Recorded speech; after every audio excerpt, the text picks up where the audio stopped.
So just leaving the Walmart, heading over to Kohl's here. But what'd you think about Walmart? I didn't think it was overly busy at all. I saw 2 big screen TVs being checked out. I didn't see a lot of people. I've seen it busier on regular days. So that was kind of shocking. So I'm gonna check out the Kohl's here. Seems like a decent amount of cars in the parking lot. So let's run in here and check this out.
So just walking out of Kohl's, dismal, very dismal. I cannot believe how slow these stores are. Now, many will probably argue and say, well, everybody's buying online. Possible. I can tell you this, they're not physically in the stores like they used to be. Do you remember back in the day, Black Friday, you'd go out with your family, go get some lunch, go to the mall. It was just a zoo. It's not like that. It's just like a regular day now. It's nothing. So are people tapped out? Are they buying online? Is it a combination? Is the economy really beginning to crack? I will say this, while I smell a lot of marijuana in the air right now, something is broken, the economy's in bad shape, and people are not prepared for it, but they're beginning to feel the pain. They are now beginning to feel the pain. You can see it on their faces, the way people drive, they're short fused, short triggered. When I pulled up to the Walmart, people just empty their trash right out of their car and just drop it right on the ground and go in. People are just, have absolutely no class these days, unfortunately, for the most part. But not talking about you people, but there's just some real slobs out there, classless. We have a classless society at this point. But yeah, something is wrong. Something is definitely broken. And I can see it on people's faces. Can you? I see people beginning now to worry. Now they're beginning to get worried. And wait till after they spend what they have left. Wait till they spend the last of that credit card, or they go and get a new retail credit card from Kohl's or Nordstrom's or Macy's, and they're paying 29, 30%. Wait till these people get finished. What are they going to do in 2023? We're going to look back and think these were the good times. 2022 was a good year compared to what's coming in 2023. Hope you're ready. So as I continue my journeys today, getting a lot of exercise, going to Walmart and Kohl's, places I would never shop at. And remember how rich we're making China and Asia with Walmart, with Kohl's, because none of that stuff is made in America. It's all made in Asia, especially China. But I just found this development in Palm Desert. Take a look here. I don't recall seeing this one in the past. These things are popping up so fast. I know it's Black Friday, but it's almost amazing that these builders don't have people out here working today to get these things done ASAP. But here we are. These houses are probably $650, $750 plus right here. These are probably with upgrades over $700,000, maybe even more. I'm blown away with the price of homes right now. And these builders have got to be in panic mode now. And as we sit here today, nobody's here, nobody's working. It is Black Friday.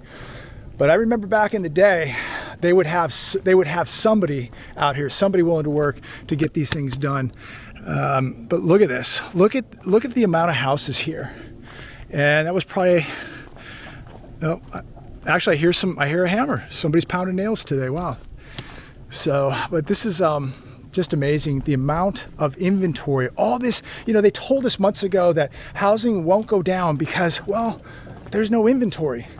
Well, the inventory is here, as we have so many homes under construction right now, and it's all going to hit in 2023. And guess what? There will not be too many qualified buyers, especially here, to pay, you know, $700,000-$800,000 for a house. Yeah, look at this. And we got one guy working today. Good for him. Houses as far as the eye can see down there. Wow. Unbelievable. One guy hustling today. God bless him. Look at that. I mean, it's incredible. Incredible. How bad do you think it's going to get? There's still people out there that think there will be no housing crisis, no housing collapse. I believe they're going to be proven wrong. There's so much inventory coming. When you look at how many investors now are rushing to the exits, and you look at all this new home builder inventory in the process of hitting the market, we're going to be flooded with homes. The cash buyer, the investor, they're going to have pick of the litter. If you have good credit and a strong down payment, I think 2023, 2024, 2025, it's only going to get better. But I think we begin to see the deals really begin in 2023, and I believe they're going to be better in 2024 and 2025 as the REOs hit the market. But me personally, I'm getting out of the state, and I will pay a little bit more to get out in 2023. I just cannot wait here any longer and deal with this state. So I will pay a little bit of a premium, but I'm going to get a discount, no doubt about it, down south. But if I waited another year or two, would I get a better deal? Absolutely. But what I'm paying in taxes here, just the amount of changes they're making to California, the laws, the regulation, the corruption, the homelessness, the crime. I might pay a little bit more, but at least I'm out of here and I'm willing to do that. But I will be paying less in 2023 than what I would have paid in 2022. And I will see more inventory in the South. And we're going to see more inventory throughout the country take place. But I don't know what's going to happen to these builders. Are they going to need a bailout? Probably. They're going to be crying for a bailout. But just remember, they didn't have a problem charging you $800,000 or $900,000 for a cookie cutter. Security just went by, very nice. But yeah, this is where we're at. So what happens when they have to start discounting some of these homes? Well, I'm going to tell you what happens. The comps go down. So if one home here is $800,000, then all of a sudden they start discounting and they're selling at $650,000. Well, the bank's not lending $800,000 on the next house. They're lending $650,000. If it goes to $600,000, well, then when the house gets appraised at $600,000, the bank goes, hey, we're only going to lend $600,000. So when the comps go down and the appraisals come down, the loans come down on the amount that they're going to lend out on these homes. So you might have been one of the first buyers in here and you paid $850,000 for the house up the street. Now this house here goes from $850,000, the same model, over here goes to $600,000. Well, the bank is not going to lend $850,000. It is not appraising for $850,000. It's going to appraise at the last sale $600,000. So this guy got the same house for $250,000 less, and no bank is going to lend $850,000 again. Now it's $600,000. And if it continues to get worse and the neighbor sells his house for $500,000, or the builder has to unload the house next door for $500,000, well, that's the new comp, ladies and gentlemen, and that's what the bank is going to loan on the house. And you better have really, really good credit, because I think these banks are going to begin to really, really tighten up on their lending. And what's going to happen to the banks that made all these huge loans on cars, RVs, boats, and overvalued houses? It's going to be a disaster. So keep your powder dry and exercise patience. The sales, the discounts, the blue light specials, in my opinion, are coming. So just passed by another one here in Palm Desert while I'm driving back to the house, and see right here, these at about 2,000 square feet to about 3,000 square feet. Now, I just looked online. They're saying that they're starting at close to $700,000. Here's some models right here. Take a look at these. Now this is probably a little bit bigger house. I think they're running like $329 a square foot. So if you got a 3,000 square foot house, do the math, you're at about $1 million. That's without upgrades, okay? You want the landscaping, you want the nice custom garage doors, the nice Berber carpeting, the nice travertine tile. Well, guess what? You're over $1 million in this area. And that's I-10 right out there. You got a big train that runs over there too. So you can hear that throughout the day. But you know, you're gonna go 700 to $1 million plus for one of these. And look at how close they are. They're literally 10 feet apart. They look like nice houses. I don't know about the quality of construction, but I don't know. Who's gonna buy these homes at 7% plus for 30 year? That's what everybody has to ask themselves. That's the big problem now. And this is another problem, the inventory that keeps piling up. Houses all the way down there as far as you can see. Look at these. These are brand new lots, ready to go. Look at that. More here. You can see a rooftop right on the other side of the wall there. You got pads, or getting ready to lay pads down right here on these lots, graded, ready to go. More model homes over there. What's interesting is I drove around through another development, brand new development, and there were already 4 homes on one block for sale. And the homes are probably not even a year old. And there was already 4 realtor signs on these homes. So maybe people bought them thinking they could flip. They're gonna be in big trouble. The flippers gonna be in big trouble here. And they're going to get crushed, no doubt, just like they did last time. The flipping market is done.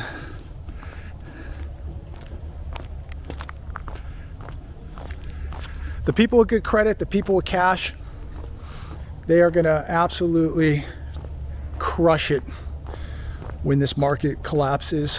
And it's going to be a once-in-a-lifetime opportunity. It is going to be a wealth transfer without a doubt. And if you have some wealth, you're going to make a lot more wealth. If you have a lot of debt and you're broke, you're going to be more broke and in more debt than ever before if you do not take action right now. This problem is not going away, ladies and gentlemen. Right, we're talking 700 to $1 million plus right here where I'm standing for a cookie cutter. It's unbelievable. I remember back in the day when you would talk about $1 million house, and there was just something to $1 million house. $1 million house really meant something. It stood out. Now it's just a cookie cutter. It's just a model home near the railroad tracks, near an interstate. That's it. It's nothing. It's nothing. People just look at the payments. That's it. This thing is just a complete disaster. $1 million is nothing in this market now. That's why it has to collapse, so that we can get back to some kind of normalcy in these markets and actually have true valuations on assets like a house, like a car, like a stock. Everything is so propped up and so artificial now. We don't know what is one of these homes really worth? What is a home like this really worth? We're gonna find out. I truly believe we're gonna find out what these homes are really worth, what stocks are really worth, what bonds are really worth, what your car is really worth. We're going to have a come to Jesus moment coming very soon, ladies and gentlemen. Very soon. So that was a spree that we just looked at. Now, this is called the Verve, and it's about a block farther up. These homes are a little bit smaller. As far as the eye can see, more graded lots, more homes. As far as the eye can see, they're ready to build more homes on the other side of this road right here. They're ready to put up more. But you're looking at, $300 a foot. You're looking at about 700 plus right here. But remember, that's not an upgraded property. Here's some of the models over here, right there. And again, you got the railroad running right over here, about a quarter mile away, maybe a half mile, and a mile from I-10. Just a quick note, 25.6% of all homes under contract last month fell through. That is an astonishing number. I've never heard of anything like that. So literally, basically, a quarter of all signed contracts or homes under contract last month fell through. That is an astronomical number.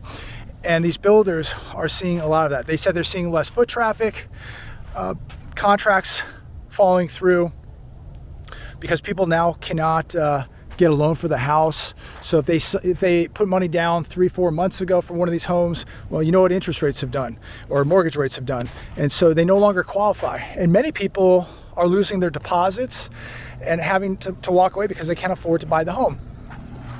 And this is a huge, huge problem. And the builder is having a difficult time finding a buyer because, well, mortgage rates are up, less qualified buyers. And so at some point, something's going to have to give here, and it's going to be the seller, it's going to be the home builder, where somebody's going to have to take some big losses here in order to move these properties. Because imagine what they're paying the banks to sit on these properties. Every day that goes by, the builder's having to pay on that loan. And if he can't find a buyer, what do? It's going to go back to the bank. We've seen this movie before where the banks had to come in. They would take over these developments. They would take all the lots. They would sell for these lots. Back in 2008, we're selling for 10 cents on the dollar in some areas out here, 10 cents on the dollar. And they would have to find an investor to come in, finish the houses, sell the finished houses at discounts. I mean, a complete disaster. Bringing in, putting these developments into receivership, and just a complete complicated situation. And somebody's about ready to take some big losses again, and it's going to be the builders. It's going to be banks. And the question is, do we survive it a second time now after 2008? Did we not learn our lesson? Apparently not. And will the banks get another bailout? Will they get another bailout? Will the builders get a bailout? Will the automakers get a bailout? Will you get a bailout? No, you won't. And we know that. We know that you won't get a bailout. But this is so much bigger than last time. So much bigger. And when I walk through here, it's almost an eerie feeling because I don't think too many people are going to be coming to these developments to live. The investors aren't coming to buy them and rent them out or to flip them. They can't make any money now.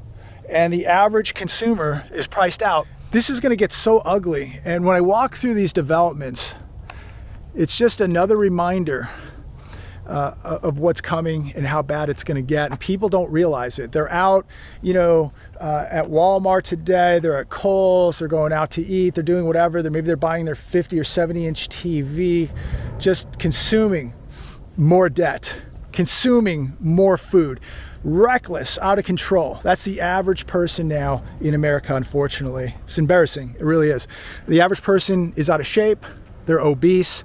They have no willpower. They have no control with their spending, no control with their eating, no control of their lives, really. And that's why half this country is on pharmaceuticals.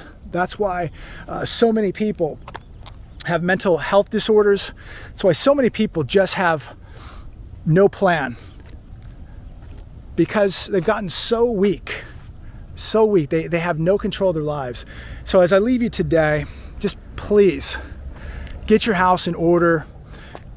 Get some structure in your life. This is why I think like going to the gym or going to jiu-jitsu or just having something that challenges yourself, that you have some structure in your life, something that you say, look, you're committed to doing, whether you like it or not, you're committed, you're going to do it, whether that's a diet or it's working out or it's a jiu-jitsu class, whatever. Get creative. You have to be doing something. Too many people do nothing, and that's why they just sit around and eat and play video games and smoke dope and drink. They're not doing anything productive, and that's really the key. We have to be doing something productive, something that challenges us, something that we're passionate about, something that makes us a better person inside and out. You have to be doing that right now, because you have to be testing yourself right now, because people are going to be tested here very, very shortly. And for the people out there that have just been living a reckless life, spending money they don't have, eating tons of food, getting obese, getting out of shape, getting unhealthy, not working your mind and your brain, and people, all these mental disorders, and the easy way out is pharmaceuticals, not dealing with your problems, just getting more drugs, more pharmaceuticals to deal with your problems. And that just makes it worse. Then people become addicts. People have gotten away from God. So now we have this social disorder taking place. And this is why it's going to be so bad, because people won't help one another. That's what God would want. God would want people to stick together, help one another. People are out for themselves. They're narcissistic. They're going to look out for themselves. And that's why this depression will be so much worse than the 29 depression, because people aren't going to help you. Your churches have checked out. They're not going to help you. You'll be lucky if your family members help you this time around. People have absolutely checked out. They're not what they used to be. They're not the type of person your grandparents were, okay? Nothing is like it used to be, and that's why it's going to be so much worse this time around. So you have to be responsible for you, especially if you have kids. You got to be getting ready now. So again, do something that you're passionate, do something that challenges you, do something that makes you a better person mentally, physically, and spiritually. Even if you don't want to, even if you don't like it, even if it's painful, this is the time right now to be testing yourself and pushing yourself, because when the day comes and things really begin to implode, you're going to see problems socially, spiritually, and financially. And if your mind, body, and spirit isn't in check, you're going to lose this spiritual war. Again, it's going to be financial, it's going to be physical, it's going to be spiritual. And this is why we all have to get our house in order and prepare, and to get responsible. Put down the credit cards, chop them up, get rid of the debt, get rid of the car that you can't afford, get rid of the house you can't afford, get rid of the lifestyle you can't afford, and downsize, and get ready to weather this storm. I cannot stress that enough. Too many people are going to go broke trying to impress other people. Take the time right now to stop worrying about what people think of you or impressing people with your zip code or your car, and get your life in order, mentally, physically, spiritually, and financially. Do something that pushes you. Do something that you don't like. Maybe it's painful. You'll be happy that you did, because when this spiritual economic warfare really hits, you'll be much more prepared for it. The person doing nothing right now is going to be absolutely decimated. They are going to feel, they're not going to be used to pain. You will have already been used to pain. These people, they're going to be in shock, and they're not going to know what to do, and they're going to be in big trouble. And these are the people that will come knocking at your door. These will be the people homeless. These will be the people starving. These will be the people standing in a food line. These will be the people begging the system to send them money. Don't be that person. God bless. Talk to all of you soon.